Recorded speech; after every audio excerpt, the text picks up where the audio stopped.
بسم الله الرحمن الرحيم. الله ولي الذين آمنوا يخرجهم من الظلمات إلى النور والذين كفروا أولياؤهم الطاغوت يخرجونهم من النور إلى الظلمات أولئك أصحاب النار هم فيها خالدون. مقبروں کی جالیوں پر عرضیاں لٹکی ہوئی، یہ وہ منزل ہے جہاں ہے نیکیاں بھٹکی ہوئی. ان میں لکھا ہے، کیا لکھا ہے؟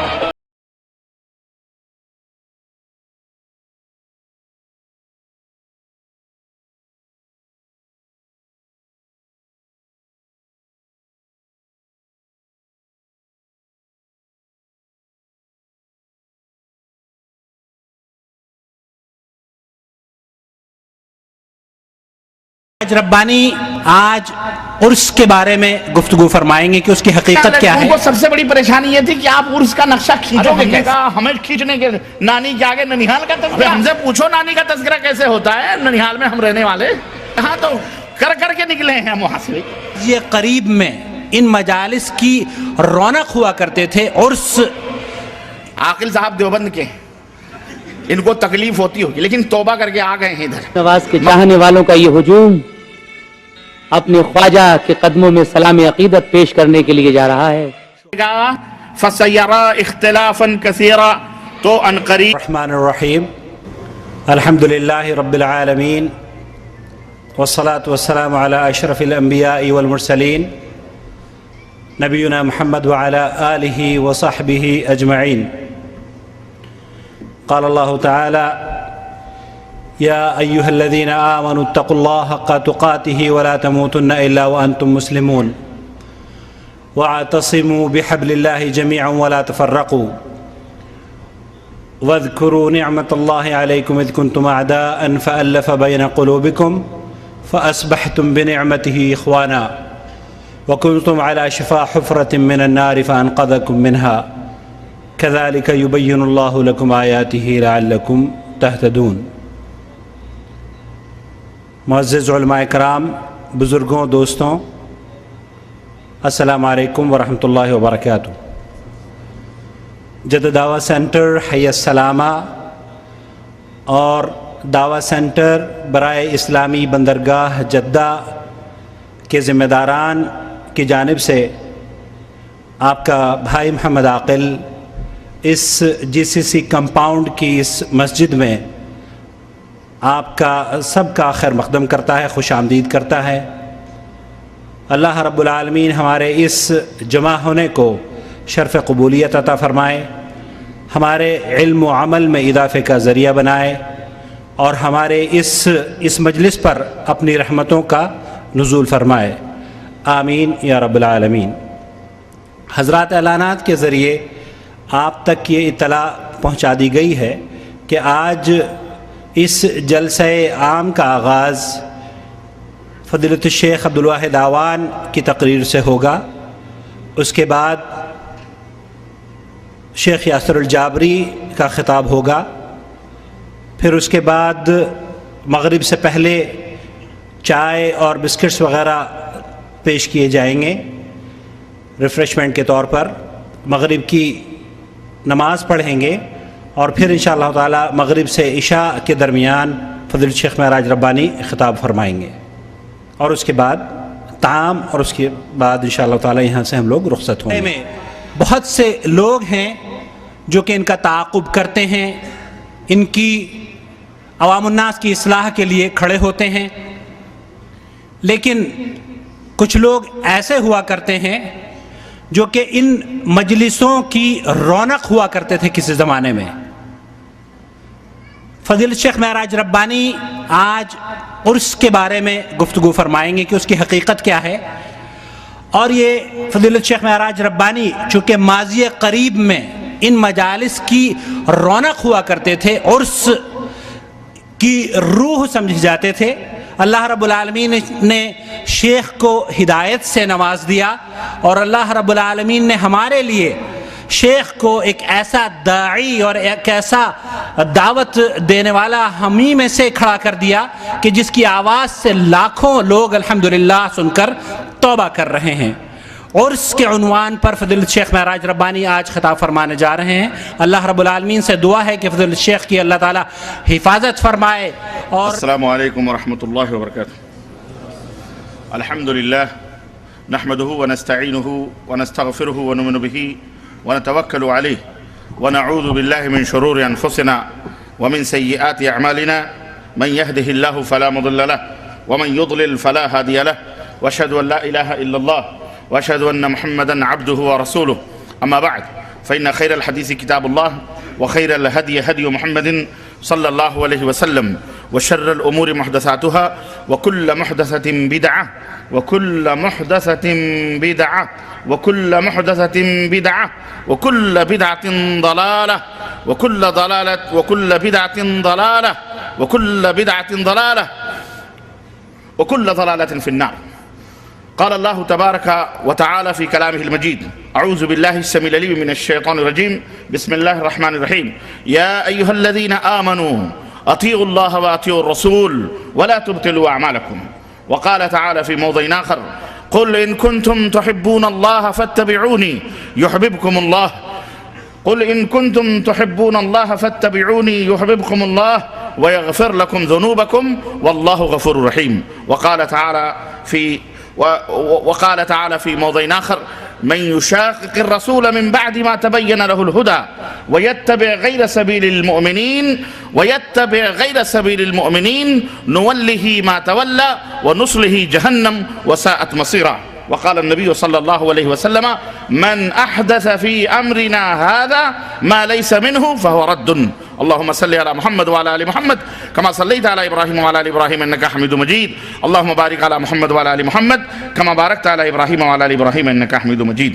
تمام قسم کی حمد و ثنا، کبریائی اور بڑائی اس اللہ عز و جل کے لیے لائق و زیبا ہے جس سے ہمیں اور آپ کو پیدا فرمایا، اور بیش بہا درود و سلام اس ذات مبارکہ مطہرہ پر جو ساری کائنات کے لیے رشد و ہدایت بنا کر کے بھیجے گئے، اور جن کا نام نامی اسم گرامی احمد مجتبیٰ محمد مصطفیٰ صلی اللہ علیہ وسلم۔ انداز بیاں گرچہ بہت شوق نہیں ہے، شاید کہ اتر جائے تیرے دل میں میری بات۔ عزیزان گرامی قدر، معزز علماء کرام، نوجوان دوستوں، بزرگوں اور بھائیوں، آج بتاریخ 21 ربیع الثانی 1430 ہجری مطابق 17 اپریل سن 2009 عیسوی کے اس جامع مسجد میں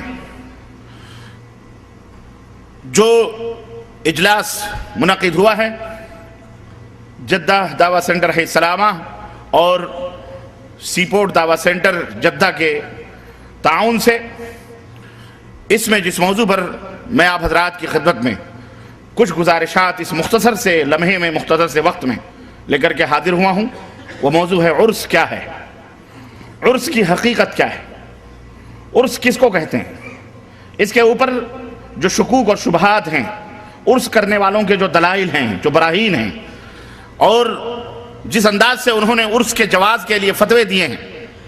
یہ میرے پاس کتاب موجود ہے، حیدرآباد سے چھپی ہوئی فتاوی نظامیہ۔ اس کتاب کو بھی میں نے پڑھا، اور جس کے مرتب مفتی محمد رکن الدین ہیں، مفتی اول جامعہ نظامیہ حیدرآباد، اور مرتب ہیں اذان ابن عبود جابری۔ معذرت کے ساتھ ہمارے شیخ یاسر جابری کے خاندان ہی سے گویا تعلق ہے ان کا، کیونکہ یہ حیدرآباد کا یمنیوں کا خاندان۔ کہاں گئے حضرت؟ تو میں نے جب اس کتاب کو دیکھا تو مجھے شیخ یاسر جابری نظر آئے کہ وہ مجھے شعر یاد آیا جس میں کسی شاعر نے کہا کہ دو پھول کیا ہے وہ کہ ساتھ نکلے قسمت جدا جدا ہے، دو پھول ساتھ نکلے قسمت جدا جدا ہے، اکا بنا ہے صحرا ایک قبر پہ پڑا ہے، اکا بنا ہے صحرا ایک قبر پہ پڑا ہے۔ تو یہ قبر پرست یاسر اذان ابن عبود جابری، انہوں نے ترتیب دیا ہے تاہا پبلیکیشن ہاؤس، بارکس حیدرآباد دکن، جس میں انہوں نے عرس، فاتحہ، چہلم، نظر و نیاز اور 11ویں شریف اور میلاد النبی کے مکمل فتاوے اور اس کے جائز ہونے کے ثبوت پیش کیے ہیں۔ دوسری کتاب میرے پاس ہے عرس کیا ہے، یہ بہت زمانے سے میرے پاس کسی بھائی نے فوٹو کاپی کر کے روانہ کیا، بھیجا، اللہ انہیں جزائے خیر عطا فرمائے، اور اس سے بہت ساری معلومات۔ تو یہ کتاب جب میں نے پڑھی تو مجھے حیرت ہوئی کہ واقعتاً اس کتاب کے موضوع پر یا اس طرح کے موضوعات پر کوئی چیز ان بدعتیوں کو اس کے جواب میں نہیں دی گئی، یا تو ان کے ان اعتراضات کو، سوالات کو لایبو بھی سمجھا گیا، ناقابل قدر سمجھا گیا، اور جہالت کا جواب تو خاموشی بھی ہے، جواب جاہلاں باشد خاموشی۔ کہنے والے نے کہا کہ جاہلوں کے سوال کا کیا جواب دیں، اس کے اعتراض کے جواب میں خاموشی بہتر ہے۔ لیکن چونکہ ترہ ہو جاتا ہے، غرور آ جاتا ہے، تکبر آ جاتا ہے، گھمنڈ آ جاتا ہے، اس لیے کبھی کبھی اس گھمنڈ کو توڑنے کے لیے کچھ باتیں کہہ بھی دی جائیں تو زیادہ مناسب اور وہ زیادہ موزوں اور بہتر ہوتی ہیں۔ تو عزیزان محترم، آج کے اس اجلاس میں انشاءاللہ تبارک و تعالی قرآن و سنت کے حوالے سے کچھ باتیں عرس کی حقیقت کے تعلق سے میں آپ کی خدمت میں رکھوں گا۔ اللہ عز و جل سے دعا ہے کہ اللہ تبارک و تعالی ہمیں اور آپ کو نیک عمل کرنے کی توفیق عطا فرمائے اور ہمیں خالص کتاب و سنت پر چلنے کی توفیق عطا فرمائے، آمین یا رب العالمین۔ عرض کرنے سے پہلے میں اپنے سامعین کو، آڈینس کو چند حقائق، چند باتیں بنیادی طور پر بتلانا مناسب سمجھوں گا، کیونکہ یہ وہ بنیادی باتیں ہیں جس سے غلط فہمیاں دور ہو جاتی ہیں اور لوگ ہر قسم کے شکوک و شبہات سے اپنے دماغوں کو صاف کر لیتے ہیں، اور آپ حضرات کو بھی چاہیے کہ اپنے دماغوں کو صاف کر لیں ہر قسم کے شکوک و شبہات سے، اپنے تعلق سے، اپنے میسج، اپنے مشن، اپنی تحریک، اپنی دعوت کے تعلق سے، اور اس دعوت کے جو شرکاء ہیں، جو رفیق کار ہیں، جو علماء ہیں، جو مشائخ ہیں، اور اس کی جو تنظیم ہے، جو تحریک ہے، جو جمعیت ہے، اس تعلق سے میں کچھ حقائق آپ کی خدمت میں رکھنے کی شروع میں کوشش کر رہا ہوں۔ اس کے بعد عرس کی حقیقت کیا ہے وہ میں آپ حضرات کی خدمت میں رکھوں گا۔ قرآن و سنت کے حوالے سے، قرآن و سنت کے حوالے کیا دیں گے ہم اس سلسلے میں، کیونکہ قرآن و سنت میں اس کا وجود ہی نہیں ہے، تو پھر جس چیز کا وجود ہی نہ ہو قرآن و سنت میں اور اسے دین سمجھا جائے، وہ دین کب ہو سکتا ہے؟ لیکن پھر بھی ان کے جو سوالات، ان کے جو اعتراضات ہیں وہ آپ کی خدمت میں رکھیں گے، اور انشاءاللہ ایک ایک کا تجزیہ بھی کریں گے، اور ایک ایک کی بخیے بھی ادھیڑیں گے، اور ان کی پرخچیاں بھی اڑائیں گے، اور دکھائیں گے آپ کو کہ ان دلائل کے جو انبار، یا ان کے پاس جو قرآن سنت کے دلائل ہیں، یہ کس انداز سے ان سے دھوئیں اڑ رہے ہیں یا غبار اڑ رہے ہیں، جن کی کوئی حقیقت اس کے سوا نہیں ہے کہ ایک ریت کی دیوار ہے جو سامنے کھڑی ہے، اور دیکھنے والا مسافر یہ سمجھتا ہے کہ اس دیوار کو پار کرنا بہت مشکل ہے، لیکن ہلکا سا ہوا کا ایک جھونکا آتا ہے تو ریت کی وہ دیوار کس طرح سے مسمسا کر بیٹھ جاتی ہے، اور راستہ خود ہی نظر آنے لگتا ہے، منزل دکھائی دیتی ہے۔ انشاءاللہ ایک ایک دلیلوں سے غبار اڑتی ہوئی آپ دیکھیں گے انشاءاللہ تعالیٰ، لیچر پوچھ دلیلوں سے۔ اللہ عز و جل سے دعا ہے کہ اللہ تعالیٰ ہم سب کو ابطال باطل اور احقاق حق کی توفیق عطا فرمائے۔ اللہم ارنا حقا، اللہم ارنا حقا، اللہم ارنا حقا حقا وارزقنا اتباعہ۔ اے اللہ ہمیں حق کو حق دکھلا اور اس کے اتباع کرنے کی توفیق عطا فرما۔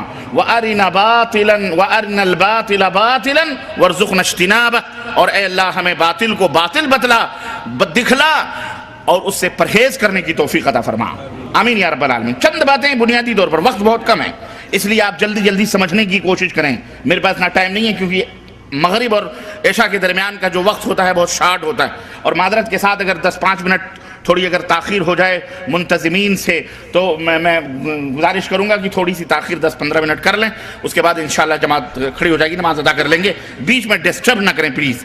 خیر، عرض کرنے کا مطلب چند بنیادی باتیں قرآن کریم کے حوالے سے۔ اللہ رب العزت کا فرمان، اللہ رب العزت ارشاد فرمایا، اے وہ لوگو جو ایمان لائے ہو، اطیعوا اللہ واطیعوا الرسول، اللہ کی اطاعت کرو اور رسول کی اطاعت کرو، ولا تبطلوا اعمالکم، اور اپنے اعمال کو باطل نہ کرو، اپنے اعمال کو باطل نہ کرو۔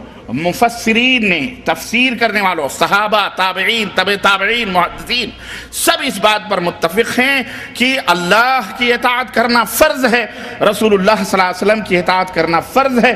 ان کے جن جن باتوں پر فرمان کی مہر لگی ہے، ان تمام باتوں کو ماننا، تسلیم کرنا ہر مسلمان کے اوپر فرض ہے، ضروری ہے، اور اسے دین سمجھنا بھی ضروری ہے۔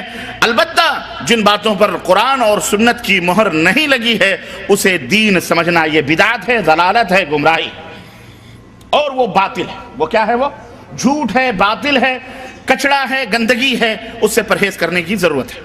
ٹھیک بات سمجھ میں آ رہی ہے؟ قرآن کریم کی دوسری آیت کریمہ اللہ رب العزت نے فرمایا اے میرے حبیب آپ کہہ دیجئے کہ اگر تم اللہ سے محبت کرتے ہو فاتبعونی، تو میری اتباع کرو، میری پیروی کرو، میری اطاعت کرو، میرے پیچھے پیچھے چلو.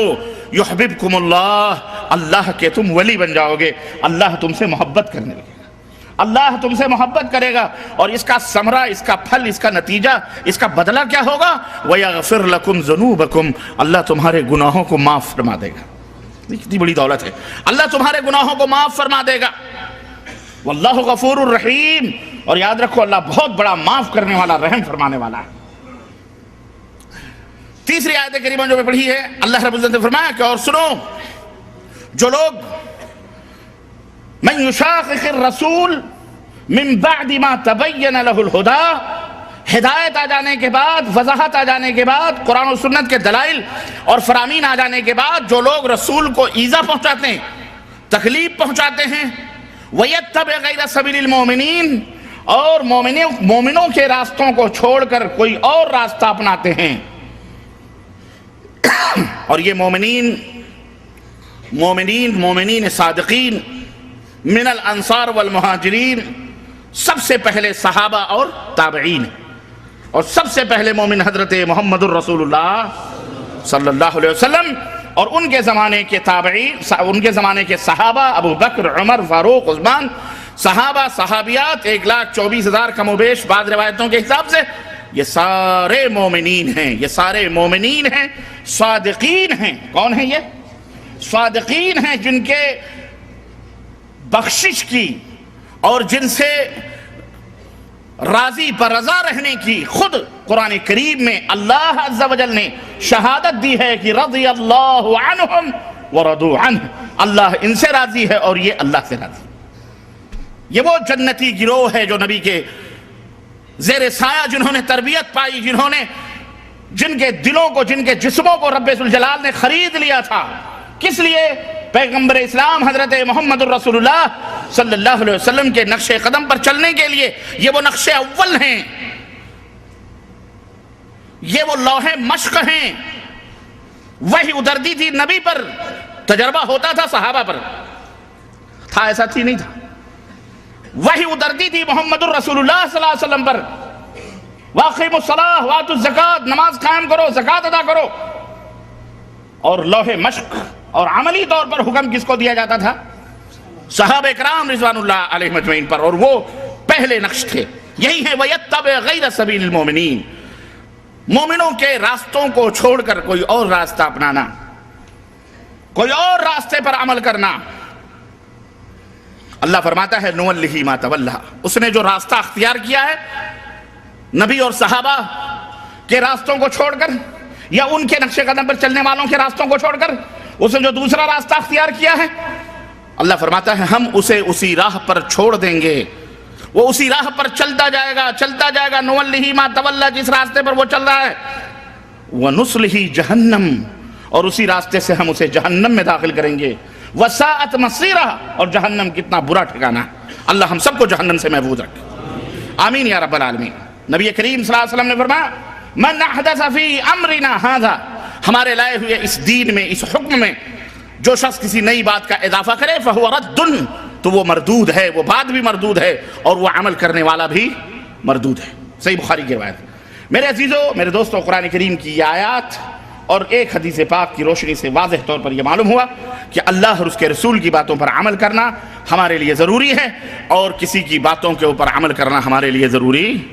اور اگر کوئی شخص، کوئی بھی امتی بڑا ہو یا چھوٹا، کوئی بھی امتی بڑا ہو یا چھوٹا، نبی کریم صلی اللہ علیہ وسلم کی مخالفت میں کوئی نیا کام ایجاد کرتا ہے یا اپنے طور پر کسی چیز کو دین سمجھ کر اسے رائج کرتا ہے، وہ کسی امت، نبی کی امت کے اوپر، اس کے اوپر عمل کرنا واجب اور ضروری نہیں ہے، بلکہ وہ بدعت ہے. وہ کیا ہے؟ بدعت ہے، اور ہر بدعت گمراہی ہے، اور ہر گمراہی جہنم میں پہنچانے والی ہے. تو ہمارا ایمان اور عقیدہ ہے کہ دین وہی ہے جو اللہ نے اپنے نبی پر نازل فرمایا، اور نبی نے اپنے صحابہ کو بتلایا، اور صحابہ نے اپنے شاگردوں کو سمجھایا اور بتلایا. اسی کو ہم دین مانتے ہیں، اس کے علاوہ ہم ہر چیز کو جو دین میں شامل کی جائے اسے بے دینی مانتے ہیں، اسے ہم دین سے جدا تصور کرتے ہیں۔ بات سمجھ میں آئی کہ نہیں آئی؟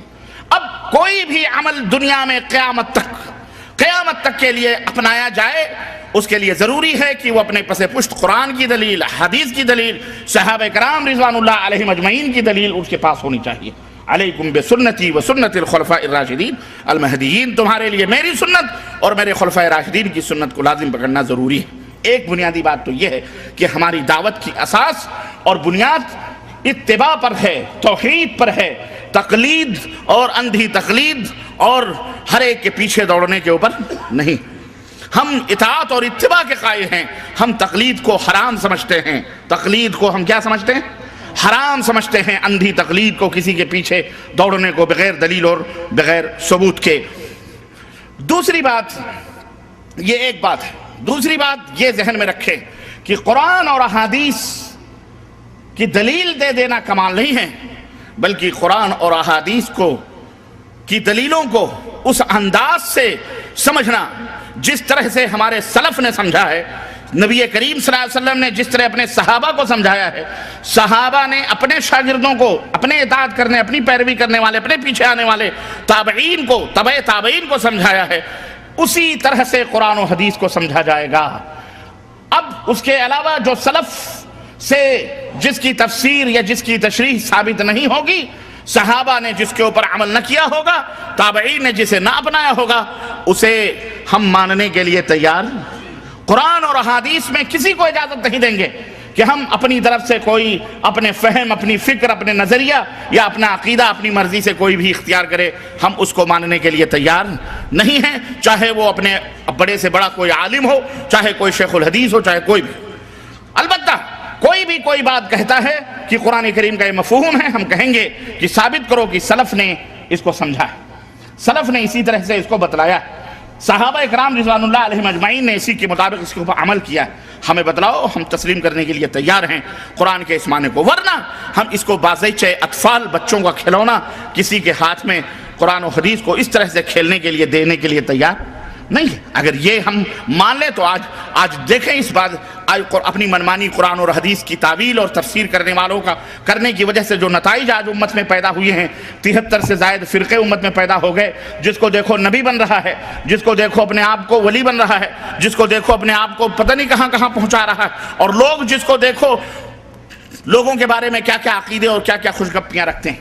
ایک چیز یہ وضاحت بھی ضروری تھی جس کو آپ کو بتلانا بہت ضروری ہے۔ تیسری بات بنیادی طور پر میرے عزیزوں، میرے دوستوں، اللہ رب العزت نے فرمایا قرآن کریم میں کہ مسلمانوں سنو، تمہارے سب سے بڑے دشمن، پکے دشمن اس دنیا کے اندر یہودی کون ہے؟ یہودی بڑے دشمن ہیں تمہارے، والذین اشرکوا، اور وہ جو شرک کرتے ہیں، یہ مومنوں کے پرلے درجے کے بڑے دشمن ہیں۔ یہودیوں کو اللہ کے رسول صلی اللہ علیہ وسلم نے جنگ کی، غزوہ خیبر میں آپ کو معلوم ہے وہ لڑائی، گھیرا، قتل ہوا، ان کے دلوں کے اندر بغض اور حسد اور کینہ، وہ نبی کریم صلی اللہ علیہ وسلم کے اوپر کتنی دفعہ انہوں نے حملے کیے، نبوت کے چراغ کو گل کرنے کی کوشش کی۔ یہ اور بات ہے کہ اللہ تعالیٰ نے ہر ایک شر سے اللہ کے نبی کو محفوظ رکھا، لیکن ان کے دلوں کے اندر بغض اور حسد کی وہ بھٹی سلگتی رہی، اور وہ چاہتے تھے کہ کسی طرح سے اسلام اور مسلمانوں کو زخم پہنچائیں، لیکن آمنے سامنے ان کی کو ہمت نہ ہوئی۔ مدینے کے اندر خود نبی کریم صلی اللہ علیہ وسلم کو گھیرنے کی کوشش کی گئی، کفار مکہ کو شہ دی گئی، بلایا گیا، اور کس طرح سے غزوہ خندق اور کس طرح سے مختلف غزوات ہوئے انہی یہودی خبیثوں کی وجہ سے، اور وہ چاہتے تھے کسی طرح کے مسلمانوں کو نیست و نابود کر دیا جائے۔ یعنی یہ اصلی دشمن یہ تمہارے یہودی اسلام اور مسلمانوں کو کبھی برداشت نہیں کر سکتے۔ اللہ رب العزت نے اس کی وضاحت قرآن کریم میں فرما دی ہے۔ میرے عزیزوں، میرے دوستوں اور بھائیوں، اللہ کے حبیب صلی اللہ علیہ وسلم کی وفات ہوئی، آپ مر گئے، اور آپ نے مرتے وقت یہ کلمہ اپنی زبان سے ارشاد فرمایا تھا کہ لعن اللہ الیہود والنصارى اتخذوا قبور انبیائہم مساجدا او صالحیہم مساجدا۔ اللہ کی لعنت ہو، لعنت عربوں کا اگر کسی کو پر لعنت بھیجنا، میں سمجھتا ہوں کہ قتل سے زیادہ سخت جملہ یہ ہے، تلوار کی کاٹ سے زیادہ سخت بات یہ ہے کہ یہ کسی کے اوپر لعنت بھیج دی جائے۔ اللہ کے رسول صلی اللہ علیہ وسلم نے مرتے وقت اپنی امت کو ڈرایا اور فرمایا کہ لعن اللہ الیہود والنصارى، اللہ کی دھتکار ہو، طرد من الرحمہ، اللعنت الطرد من الرحمہ، اللہ کی رحمتوں سے دھتکار دینا، پھٹکار دینا۔ اللہ کے نبی نے بد دعا فرمائی اور فرمایا کہ یہود و نصارہ پر لعنت ہو اللہ کی، جنہوں نے اپنے نبیوں اپنے صالحین کی قبروں کو سجدہ گاہ بنا دیا، مساجد بنا لی۔ یہ جملہ اتنا سخت تھا، یہودی اس کو برداشت نہیں کر سکتے تھے۔ ٹھیک ہے، اللہ کے نبی چلے گئے، ان کا انتقام لینے کا جذبہ بھڑکتا رہا، انہوں نے پلاننگ کی، اور آپ کو معلوم ہے وہ تاریخی سلسلوں میں آپ کو الجھانا نہیں چاہتا، نہ لے جانا چاہ رہا کہ حضرت عثمان غنی کا دور آیا، فتنے کا دروازہ کھلا، عبداللہ ابن سبا یہودی آیا اور اس نے کلمہ پڑھ کر اسلام کا کلمہ پڑھ کر مسلمانوں میں کس طرح سے عقیدگیوں کو اس نے بدعقیدیوں کو ایجاد کیا اور مسلمانوں کو اس کا قائل کروایا۔ اور ان کی ایک سب سے بڑی سازش اور کوشش یہ ہوتی تھی کہ وہ اپنی مرضی اپنا کام مسلمانوں سے لیتے تھے، ٹائٹل وہ استعمال کرتے تھے، لاتے تھے، عنوان دیتے تھے حسین اور خوبصورت، اور کام پش کرتے تھے مسلمانوں میں، جو بیچارے بھولے بھالے مسلمان تھے ان کے ذریعے سے وہ اسلام میں داخل کر کے اچھا ٹائٹل دیتے تھے، اسلام میں داخل کر کے مسلمانوں سے لیتے تھے، جس کا نتیجہ آج امت کے اندر موجود ہے۔ یہ رجب کے کنڈے اسی کی پیداوار ہے، اور عید میلاد النبی اسی کی پیداوار ہے، یہ نیاز، یہ فاتحے، یہ قبر۔ انہوں نے سوچا اچھا جا رہے ہو اور جاتے جاتے تم ہمارے اوپر لعنت بھیجتے جا رہے ہو، یاد رکھو تمہاری امت کو جب تک اس کے اندر ملوث نہ کریں گے ہمارا بھی نام یہودی نہیں ہے۔ آخر انہوں نے جس بیماری کی وجہ سے ان کے اوپر اللہ کے حبیب نے لعنت بھیجی، انہوں نے اللہ کے حبیب کی امت کو اسی بیماری میں مبتلا کیا، اور وہ بیماری کیا تھی؟ بولو، اتخذوا قبور انبیائہم او صالحیہم مساجدہ، انہوں نے اپنے صالحین اپنے نبیوں کی قبروں کو سجدہ گاہ بنایا تھا، میلے اور ٹھیلے اور تیوہار کا دن بنایا تھا، وہاں جا کر کے یہ اپنے دعائیں کرتے تھے، مشکل کشائی کرواتے تھے، حاجت روائی کے لیے حاضر ہوتے تھے۔ یہودیوں نے کہا اچھا جاؤ پھر میں نپٹتا ہوں، اور نپٹے کہ نہیں نپٹے؟ آج تقریباً 60-65% مسلمانوں کی آبادی بر صغیر ہندوستان پاکستان کے اندر اس بلائے عظیم کے اندر مبتلا ہے کہ نہیں مبتلا ہے؟ کون سا شہر، کون سا گاؤں، کون سا قریہ، کون سی بستی ایسی نہیں جہاں آج مسلمان قبروں کے نام پر پرستش اور پوجا اور ولایت اور عقیدت اور محبت کے نام پر ڈھونگ اور دھتورے نہیں کر رہے؟ کون سی ایسی جگہ ہے؟ اور اس کے اوپر غرور کرتے ہیں، فخر کرتے ہیں۔ کوئی بھی لیڈر، کوئی بھی نیتا، کوئی بھی صدر مملکت، کوئی بھی وزیر اعظم، کوئی بھی حکمران کامیاب ہونے سے پہلے بھی مزاروں کی حاضری دیتا ہے، اور جب کامیاب ہو جاتا ہے اس کے بعد بھی جا کر کے مزاروں کی حاضری دیتا ہے، اور ہم سب اس کی حمد و ثنا اور اس کی تعریف اور توصیف میں پل باندھتے ہیں، قصیدے پڑھتے ہیں۔ ایسی چیزیں ہمارے ماحول اور ہمارے معاشرے کے اندر موجود ہیں۔ یہودیوں نے جس کی وجہ سے لعنت پائی اور مغضوب علیہم والضالین ہوئے، وہی چیز آ کر کے انہوں نے مسلمانوں کو اسی کے اندر ملوث کیا۔ یہودیوں کے بہت سارے وہ صفات جس میں یہودی ملوث تھے، انہوں نے مسلمانوں کو بھی ملوث کرنے کی کوشش کی۔ اللہ تعالیٰ نے قرآن کریم میں ارشاد فرمایا اتخذوا احبارهم ورهبانهم اربابا من دون اللہ، یہ یہودی یہ نصرانی انہوں نے اپنے علماء کو اللہ کے علاوہ بھی معبود سمجھ لیا ہے۔ اللہ اکبر۔ حضرت عدی بن حاتم کہتے ہیں ہم انہیں معبود کب، ہم ان کی پوجا تھوڑی کرتے تھے، ان کی عبادت تھوڑی کرتے تھے۔ اللہ کے نبی نے فرمایا یہ بتاؤ اگر وہ کہتے تھے حلال تو تم حلال سمجھتے تھے، جس چیز کو حرام کہتے تھے تم حرام سمجھتے تھے، ایسا نہیں تھا؟ یہودی کہتے تھے ہاں یہ تو تھا۔ تو اللہ کے نبی نے فرمایا یہی تو انہیں معبود بنانا ہے، رب بنانا ہے، کہ امر اور نہیں کے فیصلے، شریعت کے مسائل، تم حلال و حرام کے وہ مسائل تم نے اپنے علماء کے گلے میں لگا دیے کہ یہ جس کو کہیں حلال وہ حلال، اور یہ جس کو کہیں حرام وہ حرام، نہ نبی نہ رسول نہ کچھ۔ تو اس طرح سے آج امت بھی اسی اندھی تقلید کے اندر یہودیوں کے روش پر چل کر جناب علی اماموں کے مسئلوں کو گڑھ کر کوئی فلانے امام کوئی ڈھکانے امام، ہمارے امام کے ہاں حرام، تیرے امام کے ہاں حلال، اس کے امام کے ہاں جائز، اس کے امام کے ہاں ناجائز، اس کے ہاں وہی چیز حلال ہے عبادت ہے، اور وہی دوسری چیز دوسرے امام کے ہاں حرام ہے اور گناہ ہے اور برا ہے۔ آج امت مسلمہ نبی کریم صلی اللہ علیہ وسلم کی امت اس میں ملوث ہے کہ نہیں ملوث ہے؟ بولو، تقلید اندھی تقلید کے اندر یہ سارے اور بہت سارے کارنامے، میرے پاس وقت نہیں ہے ورنہ میں ان کی دسیسہ کاریاں، ان کی ریشہ دوانیاں جو نبی کی وفات کے بعد امت کے اندر ہوئی ہیں، میں ان کا پورا نقشہ آپ کی خدمت میں پیش کرتا، اور امت اس طرح سے یہود و نصارہ کے نقش قدم پہ چلتی رہی، چل پڑی، اور آج تک یہ چل رہی ہے۔ اے اے مسلمانوں تمہیں ہوش کے ناخن لینا پڑے گا. اس زنگ سے، اس مکڑی کے جالے سے اور اس تاریکی ظلمت کو مٹانا ہمارا اور تمہارا کام ہے. اس کے خلاف آواز بلند کرنا، اس کے خلاف کھڑے ہو جانا اور اس کے خلاف قرآن و سنت کا پیغام لے کر کے گلی گلی، نگر نگر، ڈگر ڈگر جا کر کے مسلمانوں کے اندر بیداری پیدا کرنا، یہ ہماری اور آپ کی ذمہ داری ہے، ورنہ قیامت کے دن پوچھے جاؤ گے. حق قرآن و سنت کا نام ہے، حق کتاب اللہ اور سنت رسول اللہ کا نام ہے. اس کے علاوہ کوئی بات، کوئی چیز حق بولو نہیں. اس لیے اس کو سمجھو بھی اور اس کو سمجھ کر کے اس کے مطابق عمل بھی کرو اور لوگوں کو اس کی طرف دعوت بھی دو. یہ رجب کا کوڑا 22 رجب کو، یا کون سی رجب کو 22 رجب کو منایا جاتا ہے. جعفر صادق کے نام پر آپ تاریخ کے حوالے اٹھا کر دے. میں چیلنج کرتا ہوں اس منبر رسول صلی اللہ علیہ وسلم سے جاؤ، دنیا کے گوشے میں تاریخ اٹھا کر کے دیکھو. اللہ کی قسم ہے جعفر صادق کی نہ پیدائش 22 رجب کو ہوئی ہے، نہ ان کی وفات 22 رجب کو ہوئی ہے. جعفر صادق کا کوئی تعلق رجب کے مہینے سے ہے ہی نہیں. پھر یہ جعفر صادق کا فاتحہ کیا مطلب ہے؟ ہاں، جعفر صادق چونکہ امام ابو حنیفہ ان کے شاگرد تھے، انہوں نے سوچا کہ کسی طرح سے اپنے من کا کام ان مسلمانوں سے لیا جائے. سارے حنفی ہیں، امام ابو حنیفہ سے محبت کرتے ہیں، جب شاگرد سے محبت کرتے ہیں تو استاد سے محبت کیوں نہیں کریں گے؟ انہوں نے کیا کیا؟ انہوں نے کہا اچھا ایک تاریخ متعین کرو، اس تاریخ میں ان کو حلوے ماڈھے کھلاؤ، پوڑیاں کھلاؤ، سہاریاں کھلاؤ اور مٹھائیاں کھلاؤ، حلوے کھلاؤ. چنانچہ انہوں نے 22 رجب المرجب کا دن مقرر کیا اور کہا کہ جعفر صادق کی فاتحہ ہے. اور جانتے ہو جعفر صادق امام ابو حنیفہ کے استاد ہیں. اب لوگوں نے کوا کان لیے جا رہا ہے، اسی کے پیچھے دوڑ پڑے.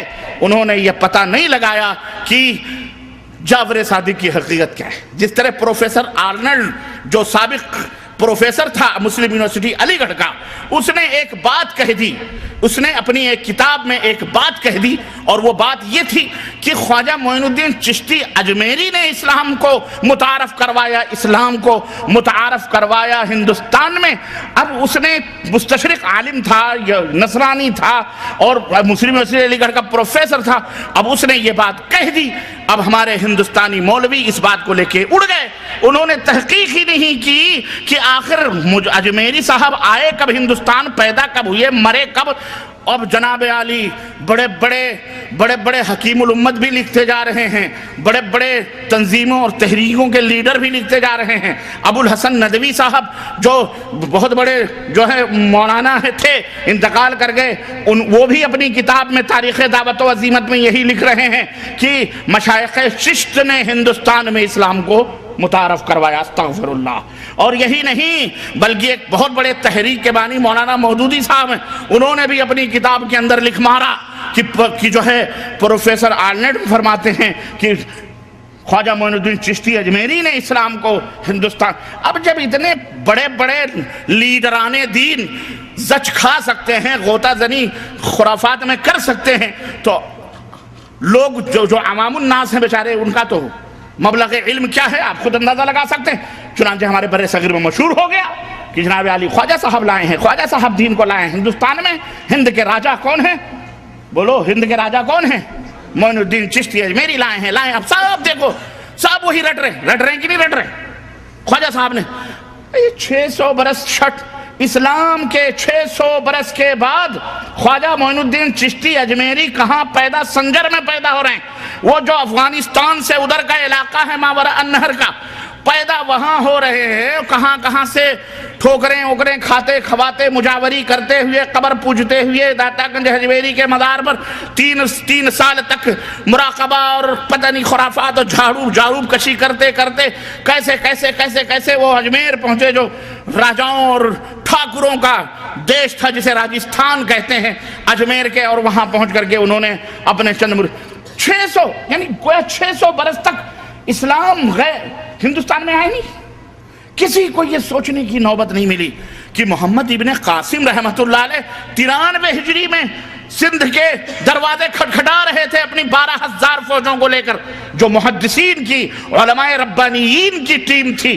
12,000 مجاہدین سندھ کے دروازے کو کھٹکھٹا ہی نہیں رہے تھے، بلکہ گھوڑوں کی ٹاپوں سے ملتان اور سندھ کے سرزمینوں کو سبزہ زار بنا رہے تھے، رحمت و شفقت کا جو ہے شامیانہ کر رہے تھے، اور لوگ جوخ در جوخ اسلام میں اسلام قبول کر رہے تھے 93 ہجری میں. اس وقت امام ابو حنیفہ رحمۃ اللہ علیہ بھی نابالغ تھے, 13 برس کے تھے. کتنے برس کے تھے؟ لیکن کوا کان لیا جاتا ہے جب آدمی اندھا ہو جائے تو اس کا کیا علاج ہے؟ اس کا یہ علاج ہے جو جب بھی ایک آدمی اندھی چال چل گیا تو اس کو جدھر بھی ڈھکیلو بھیڑ کو تو بھیڑ کی طرح چلتی. یہ نہ سوچیں آپ. دیکھیں عرض کرنے کا مطلب کیا ہے یہ کہ یہی حشر ہوا ہمارے دین کے ساتھ ہو رہا ہے. جس نے جو کہہ دیا حضرت ہیں, علامہ ہیں, محقق ہیں, الحاج ہیں, فلانے ہیں, آپ نام کے پہلے جو القاب ہوتے ہیں وہی سجدہ ریز ہو جاتے ہیں. عقیدت و محبت میں وہی تلوے چاٹنے شروع کر دیتے ہیں, وہیں سو جاتے ہیں. تو پھر آگے آپ کا کیا, آپ کیسے تحقیق کریں گے؟ لیکن نہیں. سنو, مومن کی یہ شان نہیں ہے. مومن کی شان کیا ہے؟ یا ایھا الذین آمنوا ان جاءکم فاسق بنبأ فتبینوا. مومن کی علامت یہ ہے کہ کوئی بھی خبر اس تک پہنچتی ہے اس کی تحقیق کرتا ہے. بغیر تحقیق کے وہ فیصلہ, تو محقق وہ بنو محقق. ان جاہل مولویوں کی طرح گدھے نہ بنو, ان جاہل ملاؤں کی طرح اندھے لولے لنگڑے نہ بنو.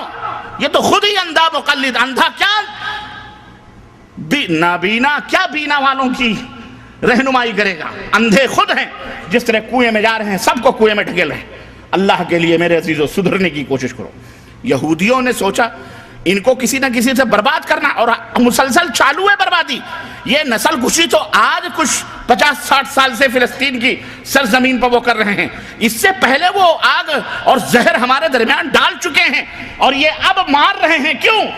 اس لیے کہ ان کو پتا ہو گیا ان کے اوپر نہ اللہ کی رحمت اترنے والی ہے, نہ برکت اترنے والی ہے. یہ مسلمان مومن ہے ہی نہیں, یہ تو نام ہی نام ہے جو کچھ ہے حقیقت کے سوا.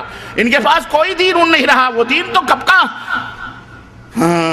شعر بھی کہا انہوں نے, اور اسی زمانے میں کہا جب سلطان صلاح الدین ایوبی رحمت اللہ علیہ نے ان کی گوشمالیاں کی, اسی زمانے میں ان ذلیلوں نے. اور آج بھی کہتے ہیں عربوں کا شعر, عرب سمجھتے ہیں, میں آپ کو بتاتا ہوں. کہا حط المشمش علی التفاح, حط المشمش علی التفاح دین محمد واللہ راہ. آج نعرے لگاتے ہیں, کہتے ہیں سیب کے اوپر مشمش ڈال کے کھاؤ, سیبوں پر مشمش ڈال کر کے, مشمش جانتے ہو نا, مشمش, سیب کے اوپر مشمش ڈال کر کے کھاؤ, مزہ لو, کیونکہ محمد کا دین واللہ راہ چلا گیا, خلاص اب محمد کا دین باقی. اللہ, کتنا بڑا جوتا ہے. اس حقیقت کا علم ان یہودیوں کو ہے, لیکن یہودیوں کے گزنت, یہودیوں کے ڈسے ہوئے یہ ملا نے اس حقیقت کو نہیں سمجھ رہے. اللہ کے نبی نے لعنت بھیجی, کہا تمہیں اس لعنت میں ملوث کریں گے.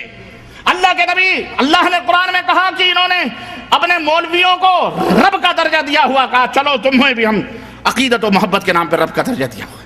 اللہ تعالیٰ, اللہ کے نبی صلی اللہ علیہ وسلم نے ہر بدعت کو گمراہی قرار دیا. انہوں نے کہا نہیں, بدعت بھی اچھی بدعت ہوتی. ہم نے کہا کوئی سنڈاز بھی اچھا ہوتا ہے, گو ہے, سنڈاز ہے, گندگی ہے, یہ بھی اچھی ہوتی. ہمارے مولویوں کہا یہ بھی اچھی ہے. تو ان کو بولو حلوہ مانڈا کھا لو, حلوہ سمجھ کر کے. اور مولانا اشرف علی صاحب تھانوی نے لکھا ہے کتاب میں شمائم امدادیہ, مولانا امداد اللہ مہاجر مکی, ان کے حوالے سے میں بتاؤں, کرامت یہ بھی ہے, سنو. کہا کہ ہر روپ دھارن کر سکتے ہیں آپ. کہنے لگے کہ حضرت جنید بغدادی رحمت اللہ علیہ ایک دفعہ بیٹھے ہوئے تھے. یہ مولانا امداد اللہ مہاجر مکی, یہ وہ گائے ہے جس کا دودھ, جس کے پیٹ سے 2 بچے پیدا ہوئے. یہ حقیقت ہے اور میں بیان کر رہا ہوں. یہ عرس اور میلے کا بھی اسی سے تعلق. اس کے پیٹ سے 2 بچے پیدا ہوئے, ایک دیوبند میں اور ایک بریلی میں. یہ دونوں بیٹھ گئے بریلی میں. خان صاحب وہاں ہیں, وہاں خان صاحب ہیں, اور یہاں شیخ صاحب ہیں, شیخ صدیقی. کون ہے شیخ؟ یہ شیخ اور پٹھان کی لڑائی ہے اور کچھ لڑائی نہیں ہے. اور واللہ بدلا, یہ شیخ اور پٹھان کی لڑائی ہے, یہ دین کی لڑائی. دین تو اس لیے انہوں نے بنا لیا ہے تاکہ روٹی بوٹی اگر ادھر جا رہی ہے تو ادھر بھی روٹی بوٹی آئے, ورنہ یہ دونوں ایک ہی رخ کے, ایک ہی سکے کے 2 رخ ہیں. ایک ہی روپیہ ہے, اس کے 2 رخ ہیں. ادھر دال ہے اور ادھر با ہے. بریلی میں بے ہے اور دیوبند میں بولو, اور ان دونوں کو ملا لو تو کیا ہوتا ہے؟ انگریزی میں بھی بیڈ ہوگا, اردو میں تو بد آتا ہی ہے.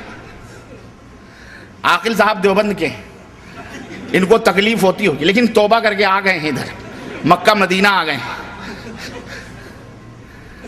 سمجھ رہے ہیں؟ خیر, برا نہیں لگنا چاہیے. یہ ریفریشمنٹ ہے جو میں دے رہا ہوں, اور یہ ویسا ریفریشمنٹ نہیں ہے جو بچوں کو چاکلیٹ کھلانے کا. یہ حقیقت ہے, اس کی تہوں میں جاؤ گے تو تمہیں یہ حقیقت ملے گی.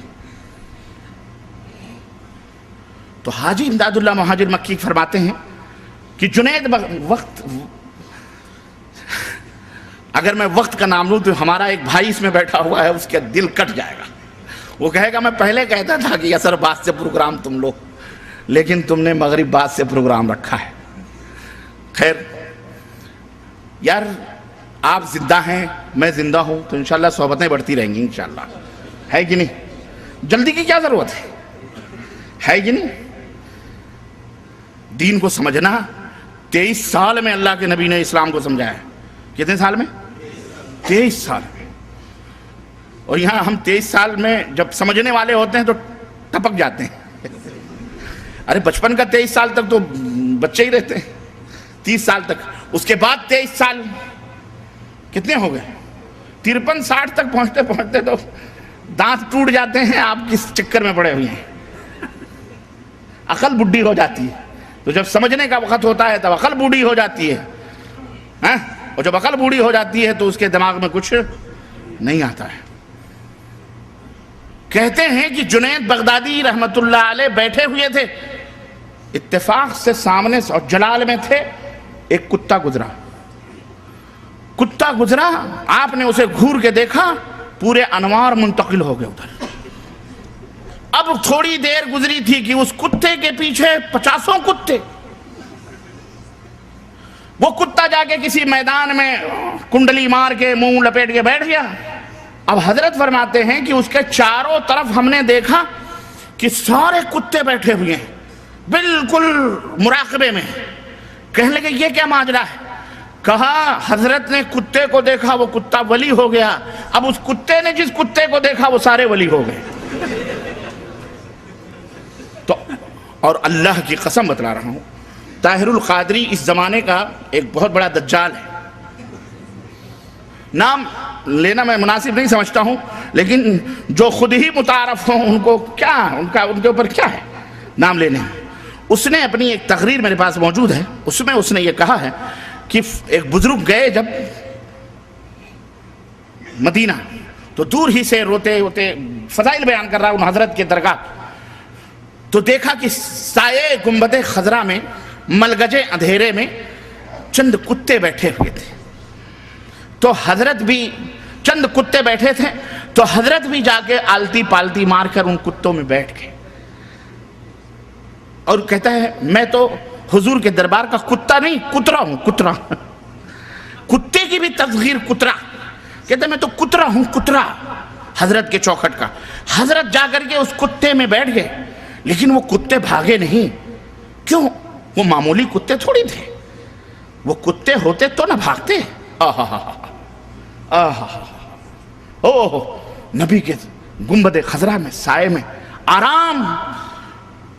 وہ کتے نہیں تھے, وہ نہ جانے کہاں سے آئے ہوئے اولیاء اللہ تھے جو وہاں آرام کر رہے تھے. بھاگے نہیں اس لیے وہ کتے نہیں تھے, بھاگ جاتے تو وہ کتے.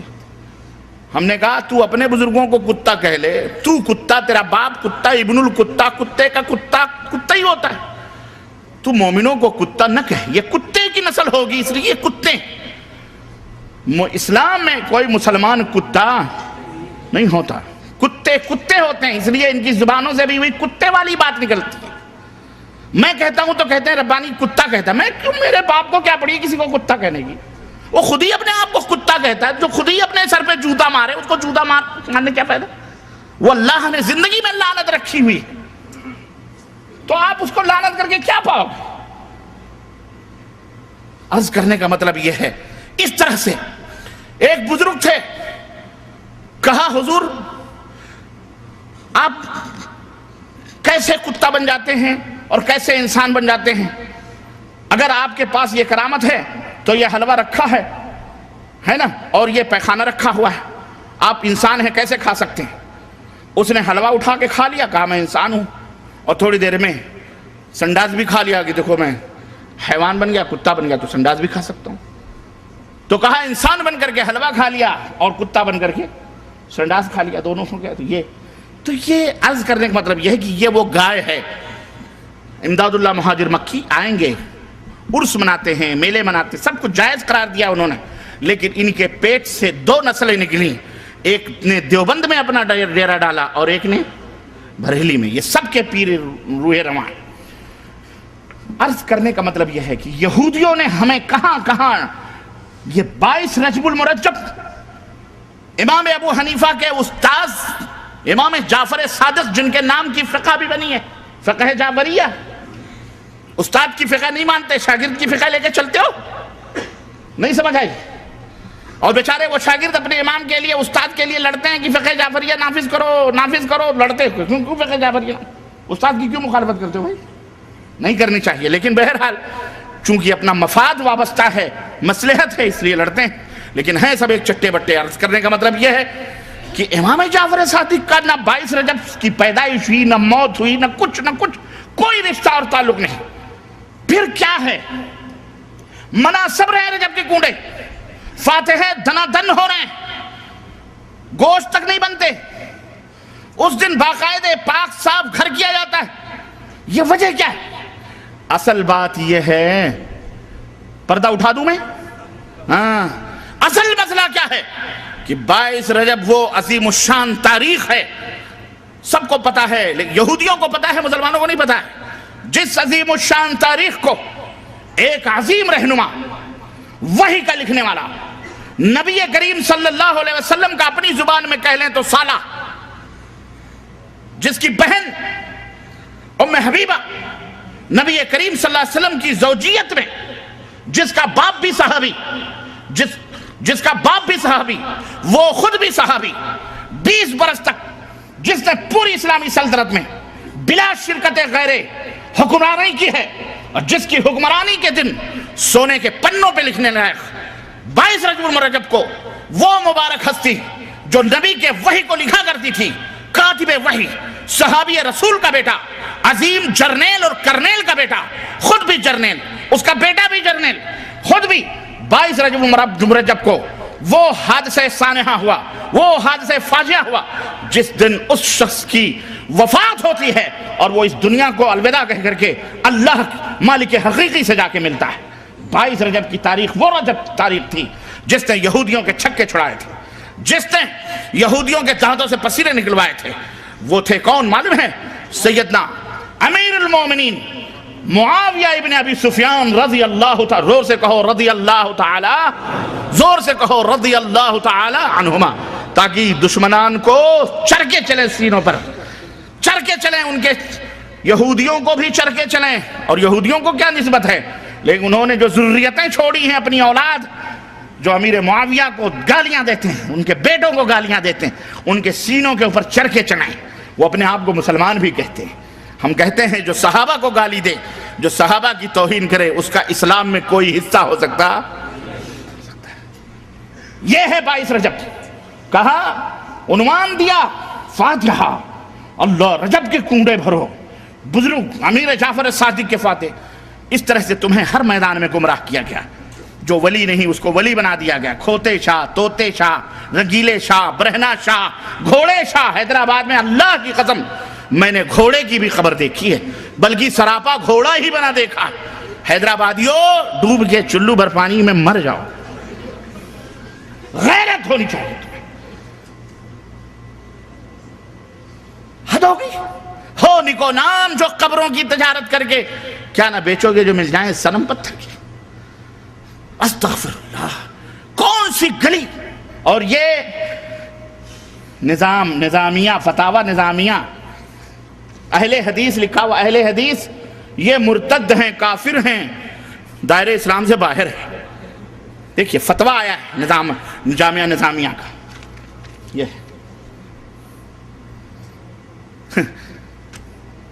جن کے سر سے لے کر پیر تک شرک و بدعت کی گندگیوں میں غلاظتوں میں جو ڈوبے ہوئے ہوں، وہ چوہڑے اور چمار ہمیں چلے ہیں آگ دکھانے کے لیے، جن کی باتوں کو جوتے کی نوک سے اڑانا بھی میں جوتے کی توہین سمجھتا ہوں، بڑی دور کی بات رہی۔ ایسے لوگ چلے ہیں ہمیں کافر اور مشرک اور دین بد مذہب اور غیر مقلد اور پتہ نہیں کیا کیا کہنے کے لیے، جن کا ذکر بھی کرنا میں گناہ سمجھتا ہوں۔ لیکن حد ہو جاتی ہے جب تکلیف ہوتی ہے دین الہی، دین اللہ کے دین کے نام پر جب یہ ڈھونگ دھتورے ہوتے ہیں اور قرآن و سنت کو چیگم کی طرح کھینچ تان کر اپنے مقصد اور اپنے مفاد کے لیے جب استعمال کیا جاتا ہے تو ضرورت پڑتی ہے کہ اس کا آپریشن بھی کیا جائے، ہے کہ نہیں؟ میرے عزیزوں، میرے دوستوں اور بھائیوں، ایک بات یاد رکھو کہ اللہ تبارک و تعالیٰ نے بہت ساری نعمتوں سے ہمیں نوازا ہے، اور جو عظیم نعمت اللہ عز و جل نے ہمیں عطا فرمائی ہے حضرت محمد الرسول اللہ صلی اللہ علیہ وسلم کی شکل میں، صورت میں، یہ رب کی شفقت اور رب کی مہربانیاں اور رب کی عنایتیں ہیں کہ اس رب ذوالجلال نے ہمارے لیے بہت بڑا انعام، بہت بڑا احسان ہمارے اوپر فرمایا کہ ہمارے درمیان ہمیں میں سے اپنی عبدیت اور غلامی کروانے کے لیے، صحیح راستہ بتلانے کے لیے ہمیں انسانوں میں سے، بشروں میں سے، اولاد آدم میں سے، ابنائے آدم میں سے ایک ایسا اولو العزم پیغمبر بھیجا، ایک ایسا نبی بھیجا جس نے اپنی نبوت کے صرف 23 سالہ دور میں انسانیت کی جس نے کایا پلٹ دی، صرف 23 سالہ برس کی جد و جہد انسانیت کی کایا اس نے پلٹ دی۔ نادان اور ناقدر شناس انسان نے خود اپنی شرافت اور کرامت کے گوہر نایاب کو معاصی، گناہوں اور بدکاریوں کی جن نجاستوں اور غلاظتوں میں لگ پر کر دیا تھا، اس کو اس نبی نے پاک و صاف کیا، اس نبی نے پاک و صاف کیا، دنیا میں اس طرح اس انسان کو اجاگر کیا کہ آج اس کی چمک اور دمک سے نگاہیں چکا چوندھ ہیں، تاریخ انسانیت کا پورا سرمایہ اس کی مثال پیش کرنے سے قاصر ہے۔ کسی شخصیت نے اس بگڑی ہوئی قوم کو اتنی جلد سدھار دیا ہو، یہ کسی شخصیت کے اندر یہ معجزہ موجود نہیں ہے۔ اگر یہ اعجاز موجود ہے تو صرف اور صرف پیغمبر اسلام حضرت محمد رسول اللہ صلی اللہ علیہ وسلم کو یہ مقام و مرتبہ ملا ہوا ہے، جس نے سینکڑوں اور ہزاروں خداؤں کی پوجا کرنے والی قوم کو ایک اللہ کا پرستار بنا دیا، ایک اللہ کے سامنے جن کو جھکایا، اور صدیوں کے ٹوٹے ہوئے دلوں کو ایک رشتے کے اندر اس نبی نے جوڑ دیا اور سب کو بھائی بھائی بنا دیا، سب کو بھائی بھائی بنایا۔ توحید کے ترانے اور محبت کے نغموں سے دنیا کا گوشہ گوشہ گونج اٹھا، فسق و فجور، فحاشی، بے حیائی اور بدکاری کے بڑھتے ہوئے سیلاب کو اس نبی نے پہاڑ بن کر کے روکا۔ کمزوروں اور بے کسوں کی کراہتی ہوئی دنیا کو ظلم و استبداد کے آہنی پنجوں سے چھڑا کر امن و راحت کے ابدی گہوارے میں لا کر کے بٹھایا۔ اور کتنی سچی بات اس کے اللہ نے، ہمارے اور آپ کے رب نے، پاک پروردگار نے قرآن کریم میں بیان فرمائی ہے، ارشاد ربانی ہے، لقد من اللہ علی المؤمنین، لقد من اللہ علی المؤمنین اذ بعث فیہم رسولا من انفسہم یتلو علیہم آیاتہ ویزکیہم ویعلمہم الکتاب والحکمہ وان کانوا من قبل لفی ضلال مبین۔ بے شک اللہ نے مومنوں پر بڑا احسان کیا ہے، اور یقیناً یہ اللہ کا احسان ہے۔ کیا احسان ہے، کیا انعام ہے کہ انہی کے جنس سے ان میں ایک ایسا رسول بھیجا، پیغمبر بھیجا جو ان کو اللہ کی آیتیں پڑھ پڑھ کر کے سناتا ہے، اللہ کی آیتیں پڑھ پڑھ کر کے سناتا ہے، ان کو ہر قسم کی گندگیوں سے پاک و صاف کرتا ہے۔ اور تیسرا مشن کیا ہے؟ ان کو کتاب الہی اور حکمت و دانائی کی باتیں بتلاتا اور سکھاتا ہے۔ یقیناً یہ لوگ رسول کی بعثت سے پہلے کھلی ہوئی گمراہیوں اور غلطیوں کے اندر مبتلا تھے، یہ پاک پروردگار کا فرمان ہے۔ تو اللہ رب العزت نے اس نبی کو بھیج کر کے ایک عظیم الشان احسان فرمایا، اور آپ پورے دین اسلام کو اور تعلیمات نبوی کو 4 حصوں میں تقسیم کر سکتے ہیں۔ ایک حصہ عقائد کا ہے، دوسرا حصہ عبادات کا ہے، تیسرا حصہ معاملات کا ہے، چوتھا حصہ اخلاقیات کا ہے۔ اس طرح پورے دین کو 4 چیزوں میں آپ متعین کر کے ان چاروں کی اصلاح اللہ کے حبیب حضرت محمد الرسول اللہ صلی اللہ علیہ وسلم نے کی، اور مکمل عقائد کی بھی، اخلاق کی بھی، معاملات کی بھی اور عبادات کی بھی کامل و مکمل تعلیم ہمارے نبی حضرت محمد الرسول اللہ صلی اللہ علیہ وسلم دے کر کے اس دنیا سے رخصت ہوئے۔ آپ نے کسی معاملے کو ادھورا، ہر وہ کام جو اللہ کی رضا کے لیے ہوتا، ہر وہ کام جو اللہ سے قریب کرنے والا تھا، ہر وہ نیکی جو جنت میں پہنچانے والی تھی، ہمارے نبی حضرت محمد الرسول اللہ صلی اللہ علیہ وسلم بتا کے گئے کہ نہیں گئے؟ اور ہر وہ برائی جو اللہ کو ناراض کرنے والی تھی، ہر وہ برائی جو جہنم میں پہنچانے والی تھی، ہمارے نبی حضرت محمد الرسول اللہ صلی اللہ علیہ وسلم نے ان سے منع کیا اور اس سے روکا۔ اور سب سے بڑی اہمیت عقائد کی اصلاح کی اللہ کے نبی صلی اللہ علیہ وسلم نے دی، اس کا اندازہ آپ اس بات سے لگا سکتے ہیں کہ روزہ مدینے میں فرض ہوا، حج مدینے میں فرض ہوا، زکوٰۃ مدینے میں فرض ہوئی، 23 برس تک اللہ کے نبی نے صرف ایک عقیدے کی اصلاح کے اوپر آپ نے اپنے وقت کو صرف کیا۔ نماز وہ بھی 10 برس بعد سن 10 ہجری کے اندر یعنی مکے کے اندر فرض ہوئی، لیکن اس کا تقریباً 10 سال کے بعد نماز کی فرضیت کا اعلان نبی کریم صلی اللہ علیہ وسلم نے فرمایا۔ اس طرح سے میرے عزیزو، میرے دوستو، اللہ کے رسول صلی اللہ علیہ وسلم نے اس دین کو مکمل کیا، کامل کیا۔ یہ جو شرک ہے، یہ کن وجوہات کی بنا پر لوگوں کے اندر آتا ہے وہ بات، اور پھر آگے میں اپنی بات کو بڑھاتا ہوں۔ شرک جن وجوہات کی بنا پر پچھلے دور میں آیا تھا، یہودیوں میں، نصرانیوں میں، وہی وجہ، وہی چیز اسی سے پیدا ہوتا ہے اور وہی چیز اس امت کے اندر آئی ہے۔ اور پھر قرآن نے اور نبی نے اس کا ازالہ کیسے فرمایا وہ بھی آپ کو میرے عزیزوں مختصر بتاؤں گا، اس کی تفصیلات نہیں۔ دیکھو اللہ تبارک و تعالیٰ نے قرآن کریم میں ارشاد فرمایا وَمَا يُؤْمِنُ أَكْثَرُهُمْ بِاللَّهِ إِلَّا وَهُمْ مُشْرِكُونَ سورہ یوسف آیت نمبر 106۔ اللہ رب العزت نے فرمایا کہ ان میں سے اکثر لوگ جو اللہ کو مانتے ہیں، ایمان لاتے ہیں، اس کے باوجود بھی اس طرح شرک بھی وہ کرتے ہیں، شرک کے اندر وہ ملوث ہے۔ شرک کا بہت بڑا ذریعہ جو لوگوں کے اندر پیدا ہوتا ہے، وہ بہت بڑا ذریعہ کیا ہے؟ کسی شخص، غور سے سنو، کسی شخص یعنی آدمی یا کسی چیز کی حد سے بڑھ کر تعظیم اور اس کی عزت کرنا، افراد کرنا، تعظیم میں غلو کرنا، جس کو غلو فی الدین کہتے ہیں۔ کسی شخص کی اس کی حد سے بڑھ کر تعظیم کرنا، توقیر کرنا اور اس کی عزت کرنا، اس راستے سے شرک امتوں کے اندر داخل ہوتا ہے اور اس طرح سے امتیں ہلاک و برباد ہو جاتی ہیں۔ پچھلی قوموں کو اسی غلو نے ہلاک و برباد کیا۔ چنانچہ آپ دیکھیں کہ اسی خوش اعتقادی اور خوش فہمی نے، حسن ظن نے اور بہت زیادہ افراط غلو کرنے کی وجہ سے گوتم بدھ کو اللہ کا خدا کا مظہر بنایا گیا، رام چندر اور کرشن کو خدائی کا مقام دیا گیا، 23 بلکہ 36 کروڑ 33 کروڑ دیوتاؤں کو دنیا کا نظام چلانے والا بنایا گیا۔ تبت میں دلائی لاما کو خالقیت کے مسند کے اوپر اسی غلو نے بٹھایا، اور مسیح ابن مریم حضرت عیسیٰ علیہ السلام کو اسی غلو نے اللہ کا بیٹا بنایا، اسی غلو نے اللہ کا بیٹا بنایا اور کہلوایا۔ اور خود جناب محمد الرسول اللہ صلی اللہ علیہ وسلم کے متعلق بھی اسی غلو نے، کہنے والے نے یوں بھی ان کے متعلق کہا کہ وہی جو مستوی عرش تھا خدا بن کر، وہی جو مستوی عرش تھا خدا بن کر اتر پڑا ہے مدینے میں مصطفیٰ بن کر۔ اور اسی غلو نے کہا کہ بغیر عین کا مدینے میں جا کر کے دیکھا جو ہم نے، بغیر عین کا ایک عرب میں نے دیکھا، بغیر عین کا ایک عرب میں نے دیکھا۔ اب عرب سے عین ہٹا دو تو کیا باقی رہ جاتا ہے؟ بولو۔ اور یہی نہیں بلکہ نبی کریم صلی اللہ علیہ وسلم کی امتیوں میں سے امتوں کو یہاں تک کہا گیا کہ اولاد نبی صلی اللہ علیہ وسلم کے بارے میں کہ لی خمسۃ اطفی بہا حر الوبا والحاتمہ المصطفیٰ والمرتضیٰ وابناہما والفاطمہ، کہ 5 ہیں ہمارے پاس، یعنی 5 وہ ذات ہیں، وہ شخصیتیں ہیں جن کی وجہ سے بلائیں مصیبتیں دور ہوتی ہیں۔ اور وہ 5 کیا ہیں؟